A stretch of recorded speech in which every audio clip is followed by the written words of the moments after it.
우리 성도님들, 요즘 젊은 사람들은 잘 모르는 개그우먼일 겁니다. 근데 조금 이때나 뭐 아니면 저희 연배, 조금 더 연배 되시는 분들은 김지선 하면 참 웃긴 개그우먼이구나 라고 보통 알고 계십니다. 근데 이 김지선이라는 개그우먼은 또 다둥이 네 명을 낳은 그런 저출산율에 굉장히 공헌을 한 그런 저출산율에서 좀 이렇게 출산에 더 도움을 주기 위해서 많이 공헌을 한 그런 연예인입니다. 그리고 우리가 보통 크리스천으로 알고 있습니다.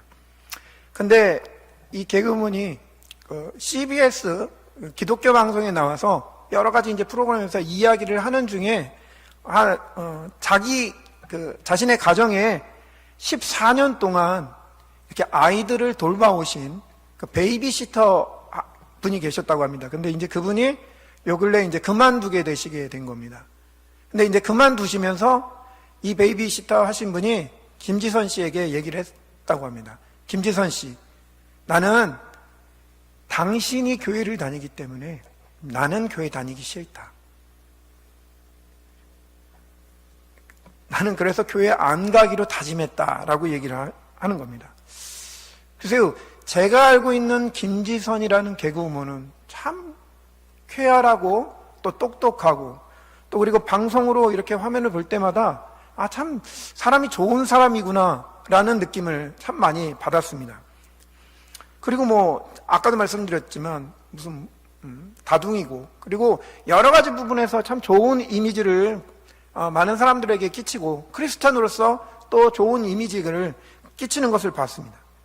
그런데 베이비시터, 즉 집에서 이렇게 도움을 주셨던 그분의 눈에 보여질 때는 김지선 씨가 이제 그런 모습이 아니었던 겁니다.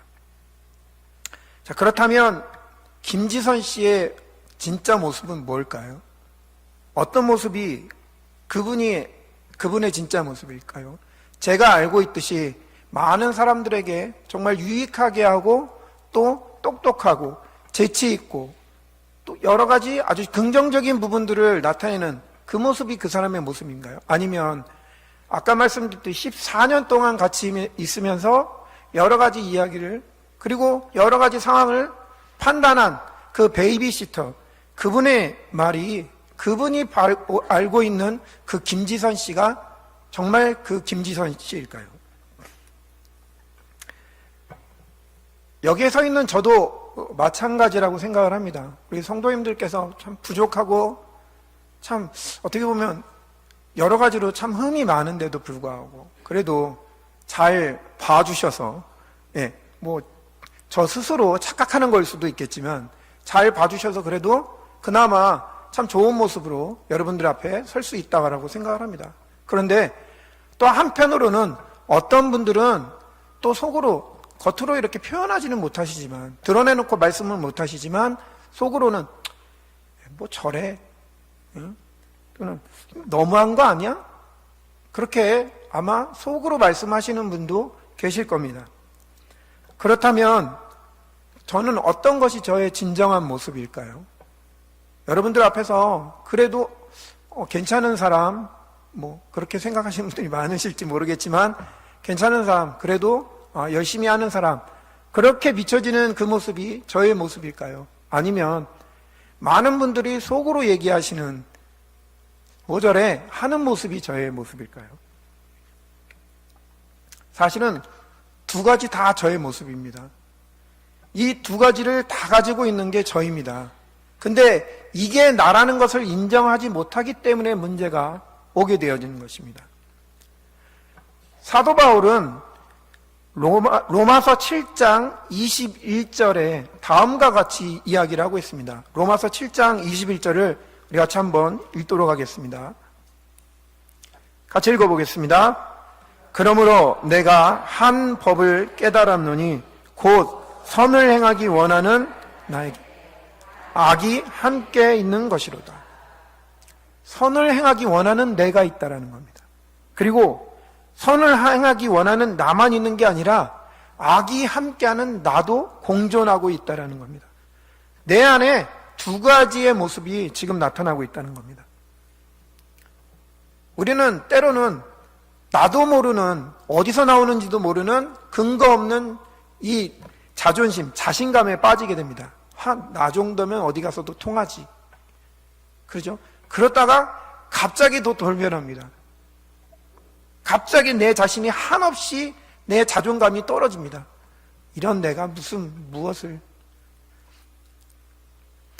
그러나 이런 두 가지 모습을 내 모습이구나, 이게 나의 모습이구나 라고 인정하는 것이 진정한 나를 아는 것입니다.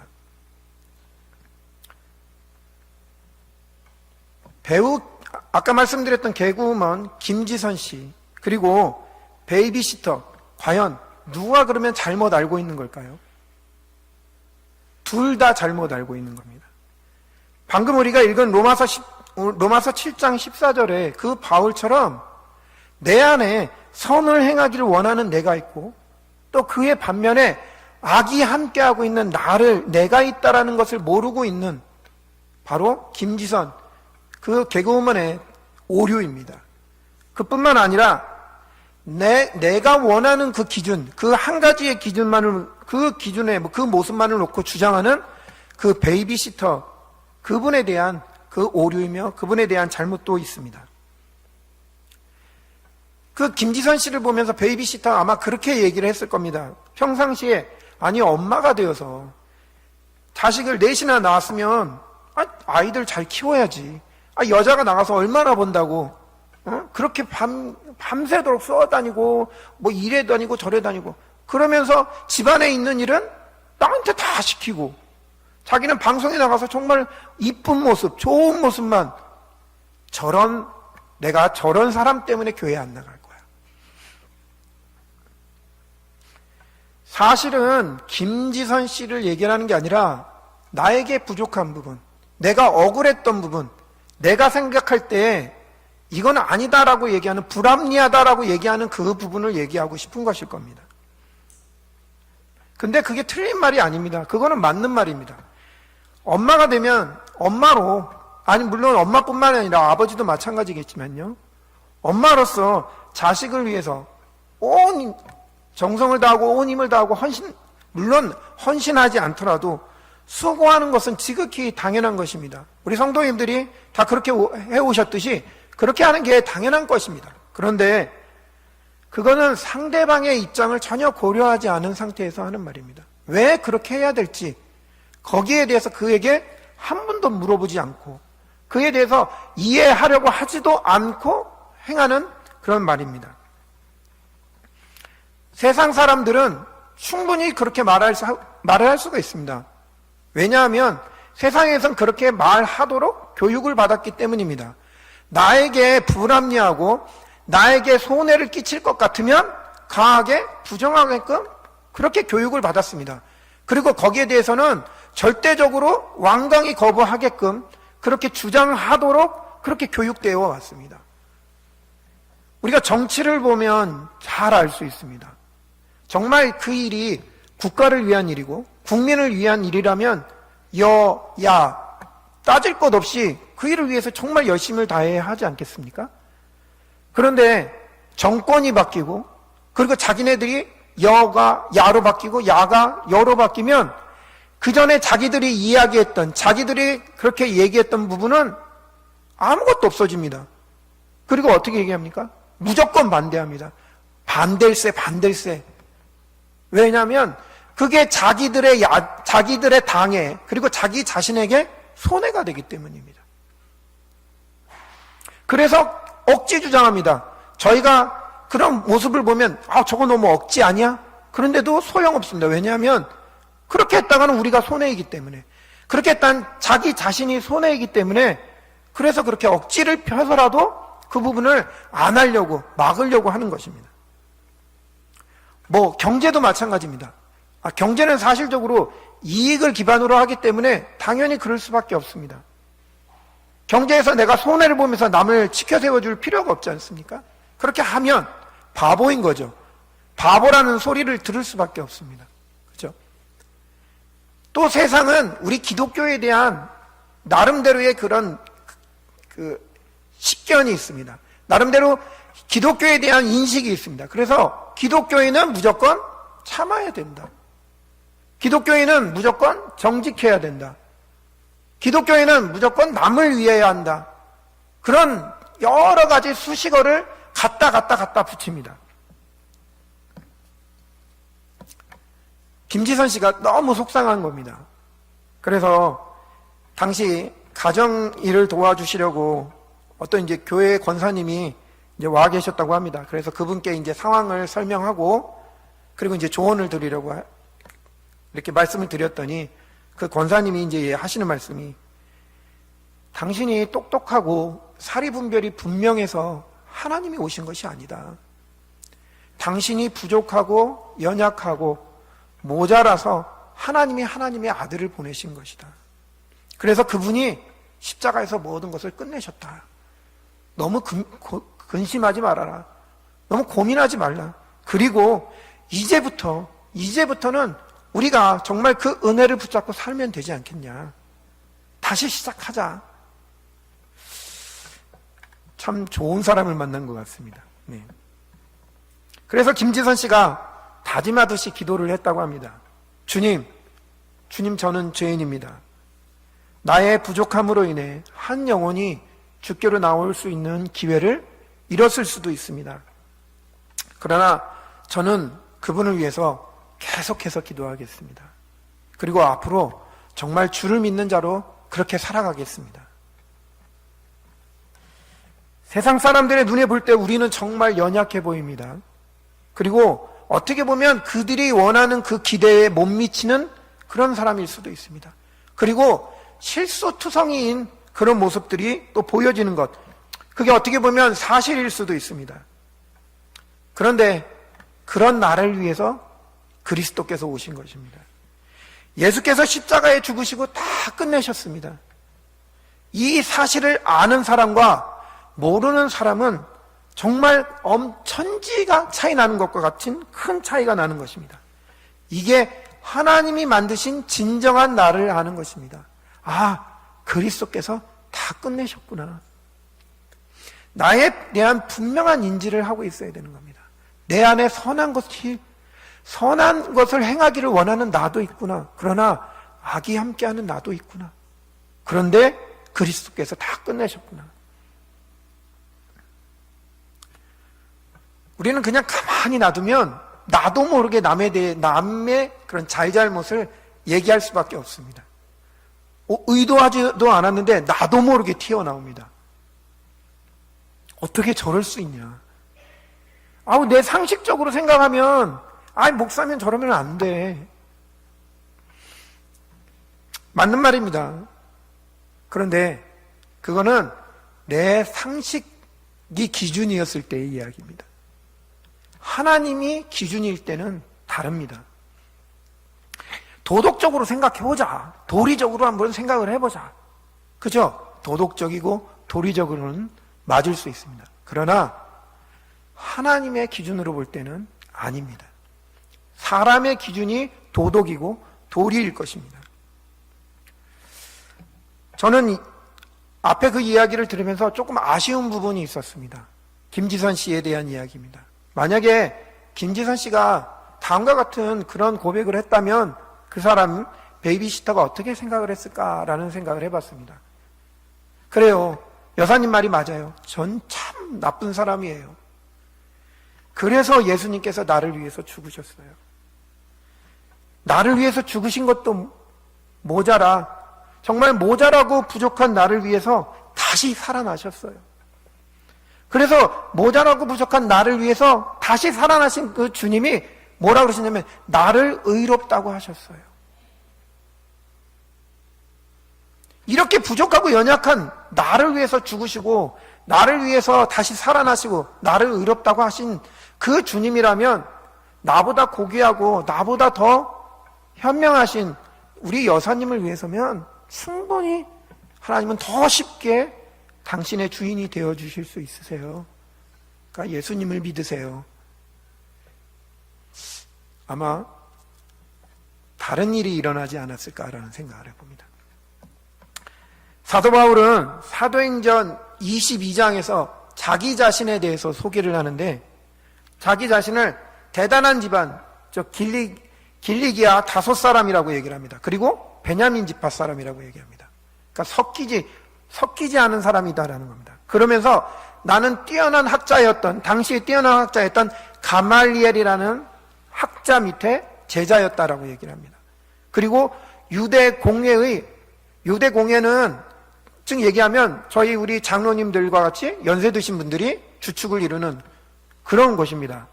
그러니까 유대교에 어떻게 보면 아주 중요한 어른들이 모여 있는 것, 거기에 젊은 바울이 공회원으로 들어가 있는 겁니다. 그러니까 그 얘기는 장래가 촉망되어진 차세대 지도자라는 얘기입니다. 자기 자신을 소개할 때 그렇게 소개를 합니다. 남들이 볼 때는 완벽한 사람입니다. 금수저입니다.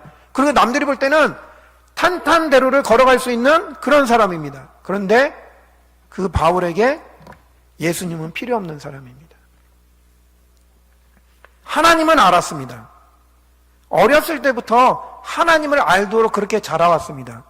유대인들은 토마, 그리고 쉐마, 그 다음에 탈무드를 통해서 계속해서 아이들에게 하나님에 대해서 알려줍니다. 신명기 6장 6절에서 8절입니다.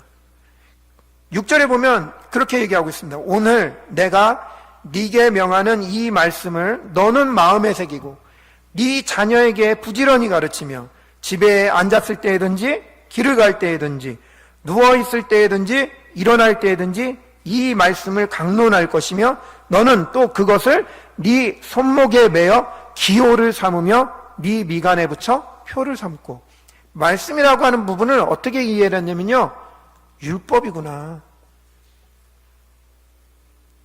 근데 그 말씀을 얘기하는 것이 아니라 하나님이 구약 성경을 통하여서 얘기하신 원천적인 말씀을 드리는 겁니다. 바울도 이 말씀을 율법으로 알아들었습니다. 그래서 이 율법의 말씀을 지키려고 엄청 노력을 했습니다. 그런데 그 말씀을 지킨 게 뭐냐면 지식 수준에 그치지 못한 겁니다. 그러던 바울이 사도행전 9장 다메섹에서 누굴 만납니까? 예수님을 만나게 됩니다. 그리고 예수님을 만난 그 후에 그의 삶은 완전히 바뀌어지게 됩니다. 그리고 아나니아를 통해 예수님이 그리스도다라는 얘기를 듣게 되어집니다. 그러면서 내가 이전에 알고 있었던 구약에, 그 구약 성경에 나와 있던 그 메시아가 바로 나사렛 예수, 그분이구나라는 걸 깨닫게 된 겁니다. 그것만 한 게 아닙니다. 또 이스라엘의 역사가 왜 포로의 삶을 살았는지, 노예의 삶을 살았는지, 왜 전쟁이 그치지 않는 그 연속적인 삶을 살아야 된다. 하나님 없어서 그렇게 됐구나. 하나님 믿는 선택된 백성이라고 하는데 하나님 떠나서 그렇게 살아왔구나라는 걸 알게 된 겁니다. 그리고 바나바와 함께 말씀을 깊이 연구를 합니다. 말씀을 깊이 연구한 결론이 뭐냐면, 내가 지금까지 알고 있었던 모든 것이 뭡니까? 배설물이더구나. 조금 다른 말로 하면 변이구나. 내가 고상하게 여겼던 그 모든 것들이 배설물이구나. 그리고 얘기합니다. 예수는 완전하구나. 예수면 충분하구나. 예수면 모든 것이구나.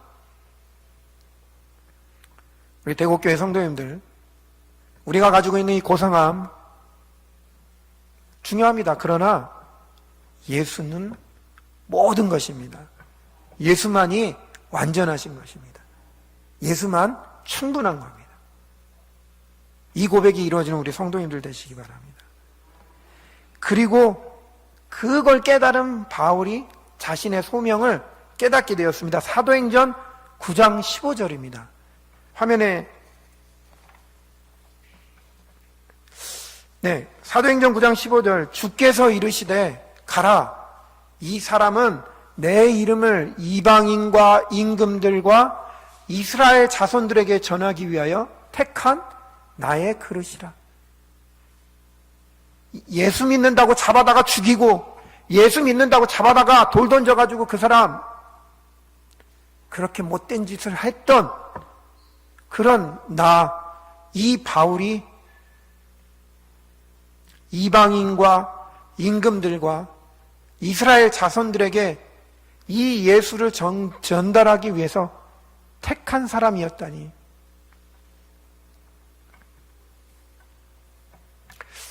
우리 대곡교회 우리 성도님들, 정말 우리들도 이방인과 임금들과 그리고 이스라엘 자들, 즉 우리 후대들에게 이 예수 그리스도를 전달할 사명자로 하나님이 우리를 부르셨습니다. 이 부르심을 붙잡는 우리 성도님들 되시기 바랍니다. 우리도 때로는 김지선 씨처럼 그렇게 연약한 모습을 보일 수도 있습니다. 부족할 수 있습니다. 그런데 그런 나 때문에 예수님께서 오신 겁니다. 그리고 나를 위해서 십자가에 죽으신 겁니다. 내가 만약에 연약하지 않았다면, 내가 만약 실패하지 않았다면 나는 예수님 믿었을까요? 여기는 저는 태어나면서부터 신자였습니다. 그건 뭐라 그러죠?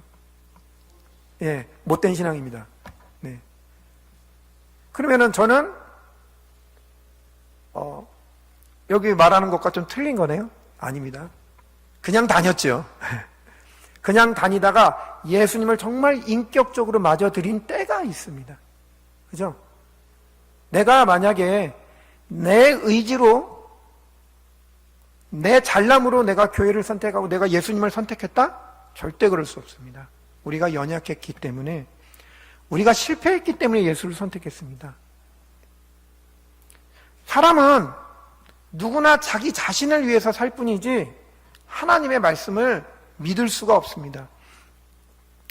그 마음에 하나님을 두기를 싫어하기 때문이라고 얘기했습니다. 로마서 1장 28절에 말씀하고 있습니다. 또한 그들이 마음에 하나님 두기를 싫어하며 하나님께서 그들을 그 상실한 마음대로 내버려 두사 합당하지 못한 일을 하게 하셨다라고 말씀하고 있습니다. 뭘 상실한 겁니까? 하나님을 상실한 마음입니다. 그 마음대로 내버려 두신 겁니다. 하나님을 상실한 마음대로 살도록 내버려 두신 겁니다. 그래서 하나님이 보시기에 합당하지 못한 일을 하게끔 그렇게 놔두신 겁니다. 그래서 김지선 씨가 고백한 것처럼 주님 내가 죄인입니다 라고 고백한 그 고백처럼 우리도 고백할 수밖에 없습니다. 주님 내가 죄인입니다. 아니 더 떠서 죄인 중에 괴수입니다.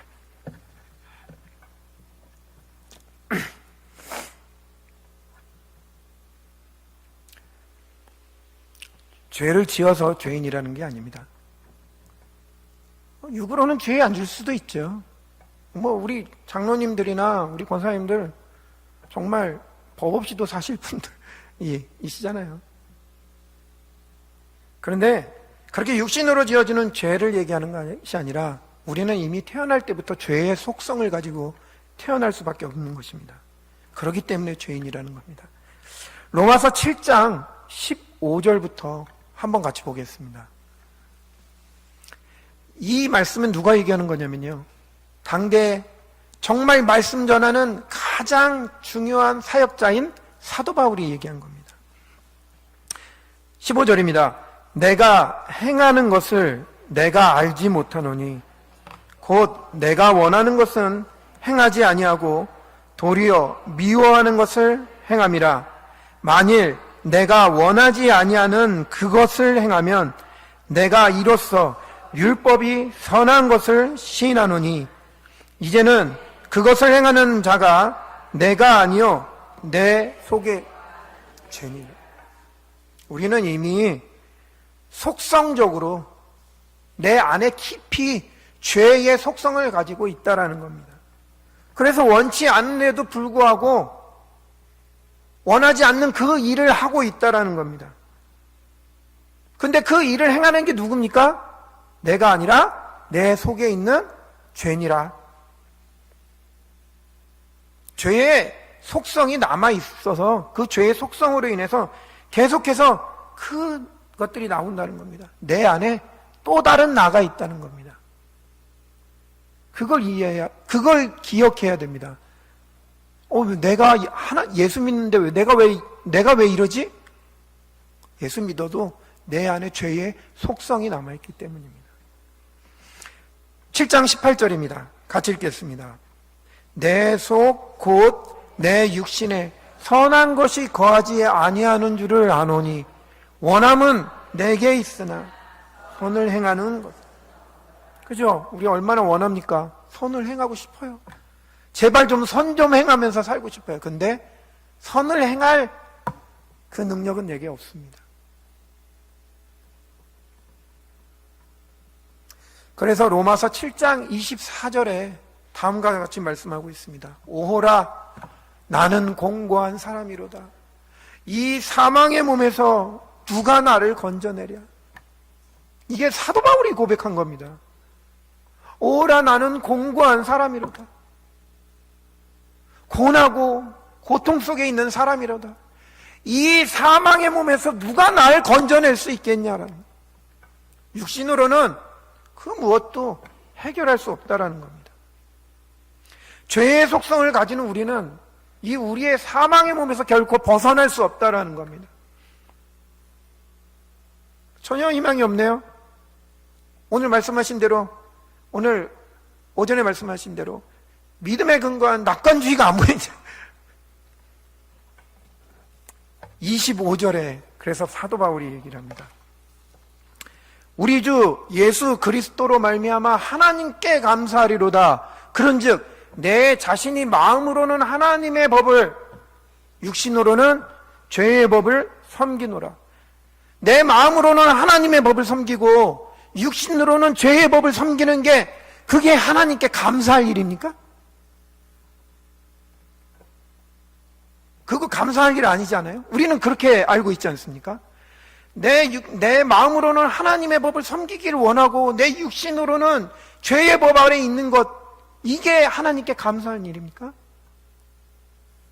근데 하나님이 만드신 진정한 나를 아는 사람은 이게 감사한 것입니다. 왜냐하면 나를 진짜 나를 돌아볼 수 있는 기회이기 때문입니다. 나를 돌아볼 수 있는 시간이기 때문입니다. 하나님의 법을 그렇게 따르기 원하는 내가 알고 보니까 죄의 법 안에 계속 있구나. 하나님이 이런 나를 보게 하셨구나. 하나님께 감사합니다. 그렇게 안 놔두면요, 나도 모르게 내 자랑으로 살아가게 되는 겁니다. 나도 모르게 내가 우쭐해서 살아가게 되어집니다. 저 보잘것없지 않습니까? 예. 그런데도 불구하고 뭐가 그렇게 잘났는지 저도 모르게 시간만 주어지면 저도 모르게 의기양양해지고 어깨가 올라갑니다. 조금 이뻐해지면 나 이쁨 받았다. 그러고 나도 모르게 힘이 생깁니다. 그럴 때마다 하나님은 저에게 뭘 생각하시면 그러지 않은 분도 계셔. 왜요? 자고하지 않기 위해서. 하나님이 나를 자고하지 않기 위해서. 그래서 하나님께 감사하는 겁니다. 내게 선한 것을 행하고 싶어하는 마음이 있지만 악을 도모하는 내 아주 밑바닥의 모습이 있습니다. 그래서 하나님은 다시 하나님께로 나아갈 수 있도록, 다시 그리스도를 붙잡을 수 있도록 저에게 기회를 허락하시는 겁니다. 그렇기 때문에 감사한 겁니다. 다시 나를 돌아볼 수 있는 시간을 허락하시는 겁니다. 그렇기 때문에 감사하는 겁니다.